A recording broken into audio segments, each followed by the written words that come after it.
C'est parti depuis ce matin pour les examens des techniciens de santé, session de juillet 2025. Cette année, ils sont au total 8122 candidats à participer aux examens en santé publique, santé maternelle et infantile, laboratoire et la pharmacie.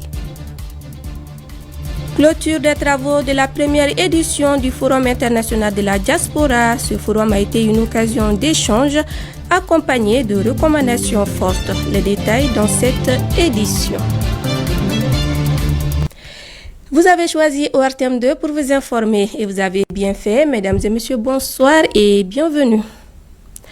Les épreuves du brevet de technicien en santé ont commencé ce lundi 21 juillet à la rive droite du district de Bamako. Le lancement a été effectué par la directrice de l'académie d'enseignement de la rive droite en présence du sous-préfet du 6e arrondissement de Bamako.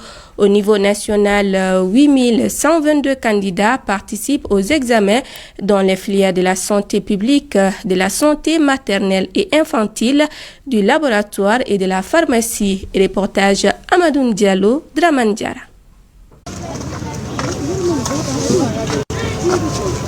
Ce lundi matin, l'ambiance était studieuse dans les centres d'examen de la rive droite du district de Bamako où 2615 candidats, dont 2114 filles et 501 garçons ont entamé les épreuves du brevet de technicien en santé. Ces candidats sont répartis entre 5 centres dans les filières de santé maternelle et infantile, santé publique, laboratoire et pharmacie. La cérémonie officielle de lancement a eu lieu au groupe scolaire de Kalabankoura Nord en présence de la directrice de l'académie d'enseignement de la rive droite et du sous-préfet du 6e arrondissement de Bamako. À 8 heures précises, la première enveloppe contenant les sujets a été ouverte après des messages d'encouragement adressés aux candidats. Je fais la 3e année santé maternelle et infantile. De ne pas tricher, venir régulièrement. J'ai fait la 3e année SMI santé maternelle et infantile. Mes chers collègues, je vous conseille de ne pas tricher. L'examen, ce n'est pas diabolique. Il suffit d'apprendre et puis de réviser. Le sujet, c'est patho-obstétrical. C'est notre matière principale même. La directrice a rassuré que toutes les conditions sont réunies pour un bon déroulement des examens. Aucune perturbation n'a été signalée, preuve du sérieux mis en œuvre par les autorités éducatives. Vous avez remarqué la présence des forces de l'ordre. Les candidats sont répartis 30 par salle. La présence des surveillants, on peut admettre que les conditions requises sont réunies. Pour l'instant, on n'en voit pas. Nous souhaitons que tout se passe dans le bon sens et qu'il n'y ait pas d'incident jusqu'à la fin de cet exercice qui couronne la fin d'un cycle. Que chacun soit dans son rôle en respectant juste les textes, juste un sentiment de sérénité. Nous sommes là à côté de nos enfants qui sont également nos apprenants pour apporter notre soutien en toute confiance. Le sous-préfet, quant à lui, s'est dit impressionné par l'organisation et la mobilisation autour de ces épreuves. Il a salué le professionnalisme et la rigueur des équipes éducatives. On a trouvé les surveillants en place, les étudiants en place et que les forces de sécurité aussi étaient en place.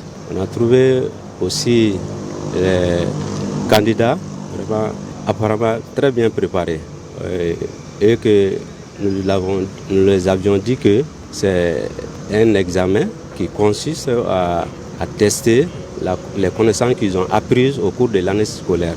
Je les appelle à faire plus de sérénité. À l'échelle nationale, ce sont 8122 candidats qui affrontent les épreuves du brevet de technicien en santé cette année. Et cette année, donc, ils sont au total 8122 candidats à l'échelle nationale, dont 934 candidats à l'école Ba Aminata Diallo en commune 3 du district de Bamako, où le démarrage des épreuves s'est bien déroulé. C'est ce que nous dit Mariam Sissoko dans ce reportage. Ils sont au total 2130 candidats répartis entre 30 salles à l'académie Rive Gauche de Bamako. Nous sommes à l'école Ba Aminata Diallo en commune 3 du district de Bamako. Il est 8 heures passées de quelques minutes. Ici, tout est mis en place pour le bon déroulement des épreuves des techniciens de santé, session de juillet 2025. Voilà, donc ce matin, nous sommes au centre du lycée Ba Aminata Diallo où il y a eu le lancement de cet examen en présence du ministre de l'Éducation nationale et les membres du cabinet, les directeurs nationaux. Non, aucun incident. Tout se passe bien par la grâce de Dieu.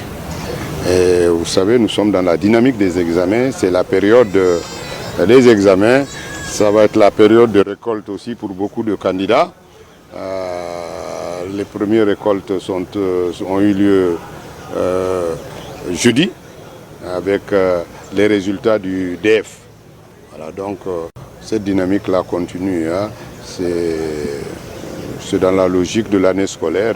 Voilà, c'est rien de plus normal.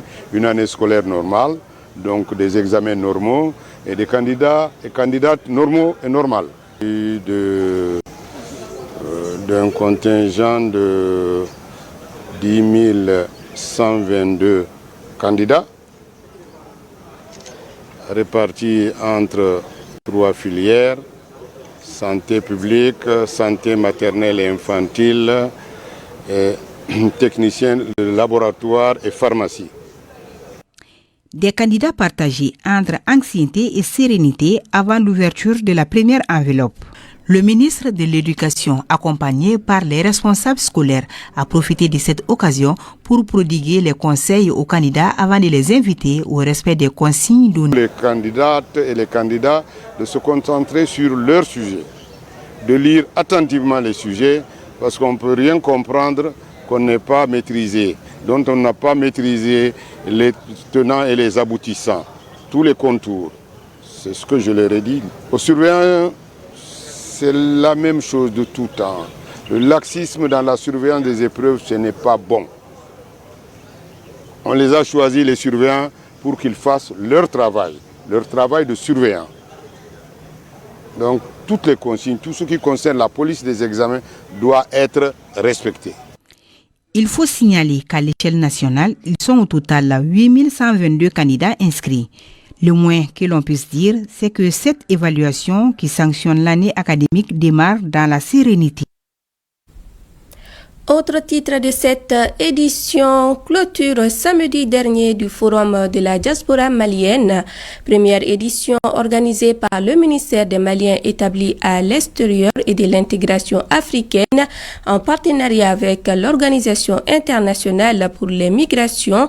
Ces 3 jours ont été l'occasion d'échanger sur les problématiques liées aux conditions de la diaspora et proposer des solutions pour les participants venus de 66 pays. Reportage à suivre.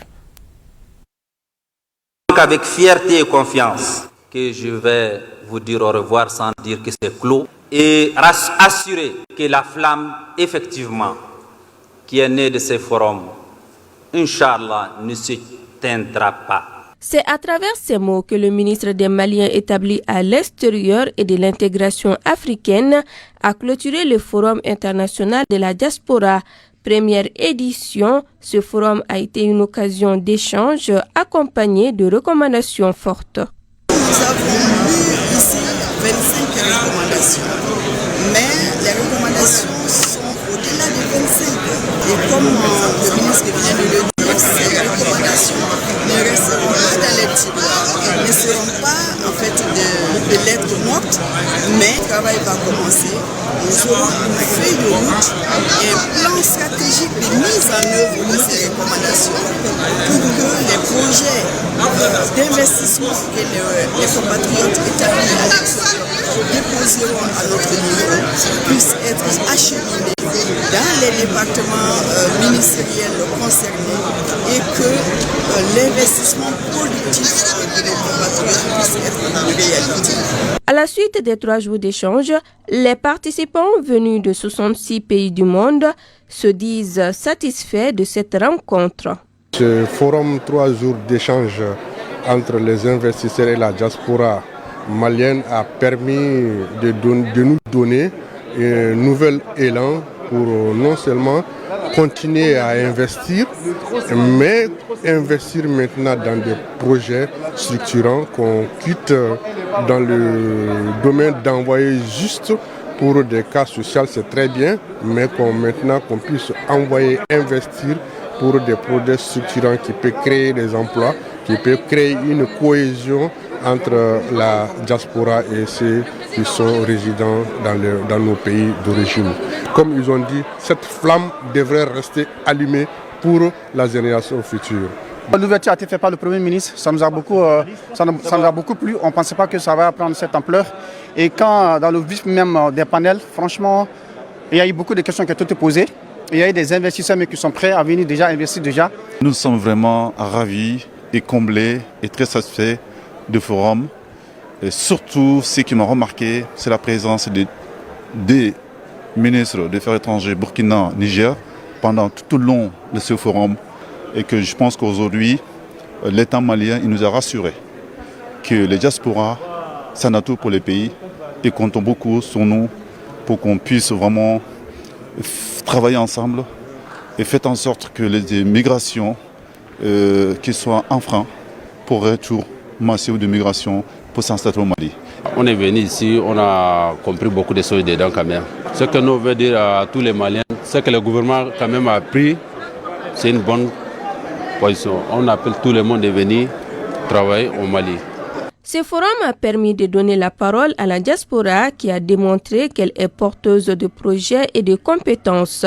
Elle a vu la participation de 300 personnes qui espèrent être réunies pour la 2e édition.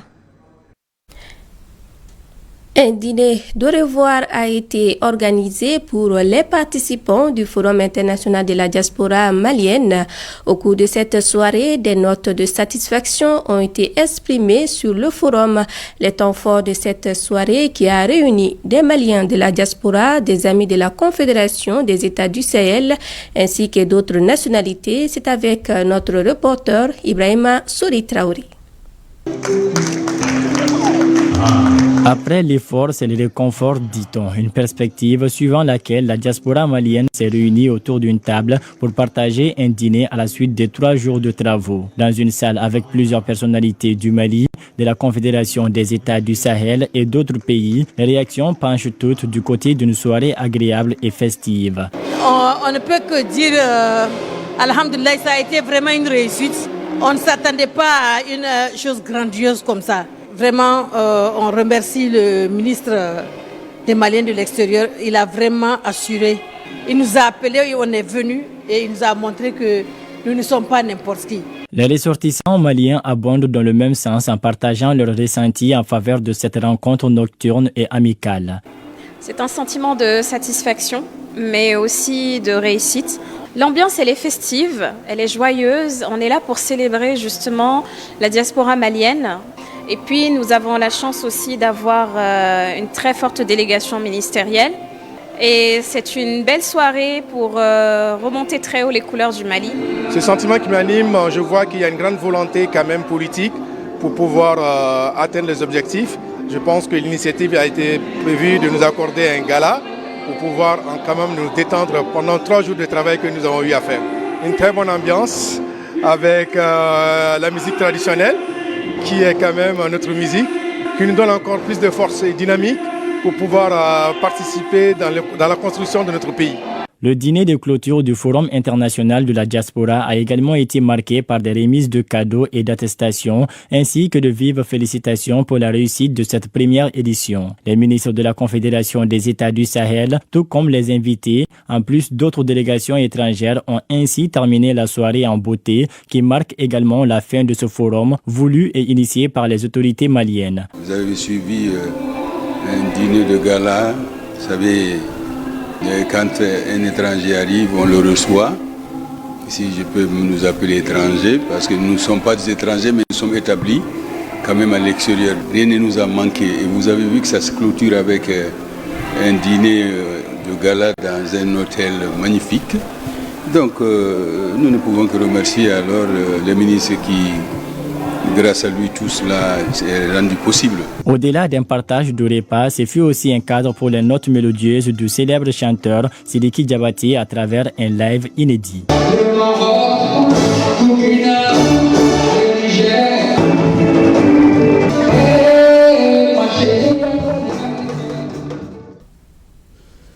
Et sur un tout autre sujet, célébration des 20 ans de carrière musicale de Balodi, une soirée riche en couleurs placée sous le haut parrainage du ministre de la Jeunesse et des Sports, en présence de plusieurs figures du monde artistique et culturel. Les temps forts avec Idrissa Bakayoko.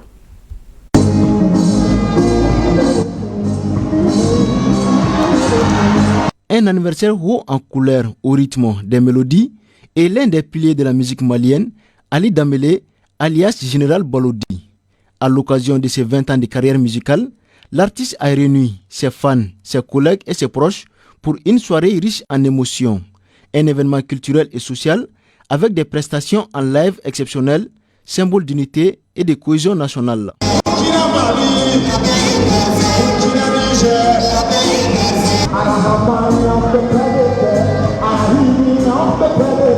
Les soirées qu'on est en train de faire là aujourd'hui, 20 ans de carrière de Général Balodi, on a fait 20 ans de dire les mots qui donnent la sensibilisation des enfants, voilà, ainsi de suite. Et vraiment, on est très content, très content aujourd'hui. Avec son style engagé mêlant musique populaire, tradition et message de sensibilisation, Général Balodi a su marquer des générations. Ce 20e anniversaire de sa carrière a rassemblé artistes, fans, officiels et passionnés de musique malienne dans une ambiance festive et chaleureuse. Je viens juste de presser, voilà, avec ma petite Aïcha. Voilà, je suis venu à l'événement. Bon, l'événement, je vois que ça se passe très bien et c'est très bien organisé. Voilà, surtout aujourd'hui, c'est son 20 ans de carrière, vous-même vous le savez. Donc j'étais ici avec mes amis, donc on a pressé ensemble. Vraiment, je suis vraiment heureux et puis l'organisation aussi, ça a été bien fait en fait.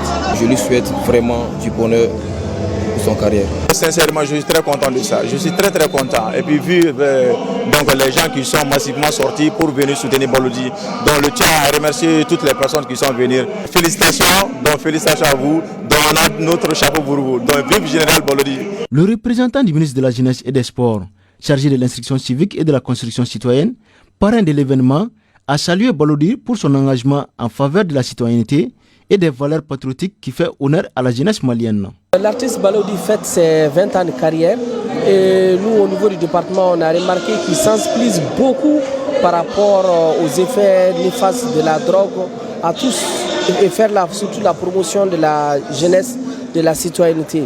Pour ce genre d'artistes, nous au niveau du département on se doit de les accompagner parce qu'ils sensibilisent les jeunes, ils véhiculent des messages à l'endroit des jeunes. Balodi, il a 20 ans désormais et pendant ces 20 ans, c'est des leçons de vie. Pendant ces 20 ans, qu'est-ce que les gens ont compris? Et vous avez vu la salle, on a compris que il n'est pas passé inaperçu. Alors si nous devons accompagner, et aussi il a choisi l'événement national, placer l'événement là dans un contexte qui appuie la vision des plus hautes autorités par rapport à l'éducation citoyenne. Et nous sommes très heureux d'accompagner cette activité-là. Avec ce concert des 20 ans, le général Balodi ne célèbre pas seulement un parcours musical. Il réaffirme aussi son engagement pour un Mali de paix et de cohésion. Une voix artistique au service des valeurs citoyennes pour une célébration à la hauteur d'un itinéraire inspirant et exemplaire. C'est tout pour cette édition. Merci à vous de nous avoir suivis. Restez fidèles à nos programmes juste après moi, les journaux en Bamanankan. Et ce soir, c'est une présentation de Mariam Diallo. Très bonne semaine à toutes et à tous.